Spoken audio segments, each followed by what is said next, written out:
Assalamualaikum dan salam sejahtera. Jumpa kita dalam channel Dunia Saham. Saya Sabri Jalil. Satu tajuk yang saya pilih hari ini ialah berkenaan dengan Newcastle United. Sebuah kelab bola sepak Liga Perdana Inggeris yang dikenali ramai.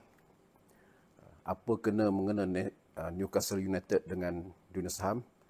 Itu anda kena tunggu selepas ini. Teruskan bersama saya.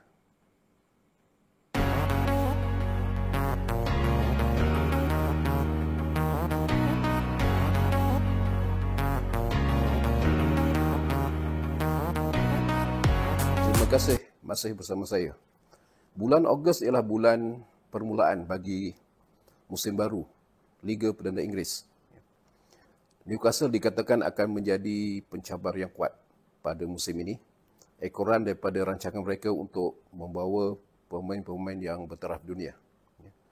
Tetapi soal Newcastle akan menjadi pencabar terkuat itu adalah soal padang. Apa yang lebih saya minat untuk kongsikan kepada anda ialah soal nilai dan penilaian Newcastle ini. Okey. Newcastle pada bulan Oktober 2021 telah diambil alih atau dibeli oleh sebuah agensi pelaburan antarabangsa milik kerajaan Arab Saudi, iaitu Public Investment Fund, nama ringkasnya PIF. PIF yang diketahui oleh Muhammad bin Salman ini telah membeli Newcastle pada harga 302 juta pound sterling. Dengan pembelian ini, PIF memegang saham atau kepentingan sebanyak 80%. 20% lagi dipegang oleh Reuben Brothers dan juga Amra Stefli. Masing-masing 10%. Okay. Ekoran daripada pembelian ini telah menimbulkan berbagai reaksi dan komen daripada berbagai pihak. Di pihak penyokong Newcastle itu sudah pastilah. Mereka memang mengharapkan sesuatu yang baru daripada pemilik yang baru. Mereka mahukan Newcastle menjadi lebih kuat dan mencabar berbanding musim lepas. Tidak ketinggalan di kalangan para peminat bola sepak Liga Inggeris, tidak kira daripada kelab mana. Masing-masing ada reaksi dan komen yang tersendiri. Begitu juga media-media sukan, termasuk blog, sama ada di peringkat antarabangsa ataupun di peringkat tempatan. Masing-masing dengan komen dan reaksi. Tetapi dalam banyak-banyak komen, ada dua komen yang pada saya amat menarik dan begitu viral. Yang pertama, terkeluarlah senarai-senarai tokoh-tokoh yang paling kaya di Liga Perdana Inggeris. PIF telah muncul sebagai tokoh yang paling kaya, diikuti oleh Sheikh Mansour, pemilik Manchester City. Satu lagi ialah, ini agak menarik dan yang inilah yang saya nak kongsikan dengan anda, yang mendorong saya menjadikan isu ini sebagai konten dalam video ini. Tapi saya mahu anda melihat atau saksikan paparan keratan tajuk-tajuk berita ini sebelum saya mengulas.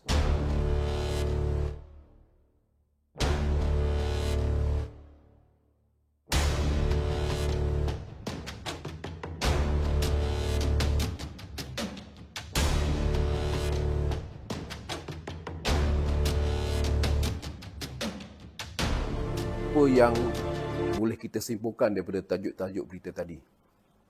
Newcastle kini telah menjadi kelab terkaya di Liga Inggeris. Sejauh manakah kebenaran itu? Penilaian mereka ini bersandarkan kepada kekayaan pemilik. Oleh kerana PIF ni sebuah agensi yang kaya raya dan merangkap pemilik, mempunyai aset 320 bilion pound sterling, maka disimpulkan bahawa Newcastle menjadi kelab yang terkaya di Liga Inggeris. Itu satu penilaian yang kurang tepat sebenarnya. Kekayaan pemilik tidaklah bermakna kekayaan bagi entiti yang dimiliki. Tetapi kekayaan entiti adalah sebahagian daripada kekayaan pemilik atau pemegang saham. Dengan kata lain adalah parent company. Dalam kes ini, PIF dengan Newcastle. Kekayaan PIF bukanlah kekayaan Newcastle. Tetapi kekayaan Newcastle itu adalah sebahagian daripada kekayaan PIF. Dalam kita nak menilai kekayaan sebuah entiti, ia harus dirujuk kepada aset-aset yang dimiliki oleh entiti berkenaan. Newcastle sebagai sebuah kelab bola sepak, asetnya adalah berbentuk antaranya stadium, kerana stadium boleh mendatangkan pendapatan melalui kutipan tiket. Bangunan-bangunan yang dimiliki, sama ada digunakan sendiri atau yang disewakan, dan akan datang pun nilainya mungkin boleh meningkat. Tanah-tanah yang dimiliki yang ada potensi untuk dibangunkan. Barisan pemain itu juga adalah aset sebenarnya, kerana pemain membantu mendatangkan pendapatan kepada kelab. Selain itu, kelab boleh menjana keuntungan melalui urusan jual beli pemain. Pemain adalah komoditi dalam industri sukan bola sepak. Namun begitu, aset-aset yang dimiliki oleh Newcastle itu adalah dalam bentuk nilai kasar. Dalam kita nak mengukur kekayaan sesebuah kelab, ia harus dirujuk kepada nilai aset bersih. Nilai aset bersih itu kita boleh peroleh daripada jumlah aset yang dimiliki ditolak dengan jumlah hutang yang sedang ditanggung. Kita dapat nilai aset bersih, atau saya ringkaskan, total aset tolak total liability, dapat nilai aset bersih. Itulah metrik kewangan untuk mengukur kekayaan. Itu satu kaedah yang paling asas. Sekarang kita nilaikan kekayaan Newcastle berdasarkan kepada nilai aset bersih. Menurut laporan tahunan Newcastle atau penyata kewangan untuk tempoh yang berakhir pada 2021, kekayaan Newcastle dilaporkan pada nilai 8 juta pound sterling. Maklumat ini saya petik daripada satu website yang bernama thefootballboardroom.com. Website ini banyak memuatkan laporan-laporan kewangan atau laporan tahunan kelab-kelab bola sepak di Eropah, termasuk di England.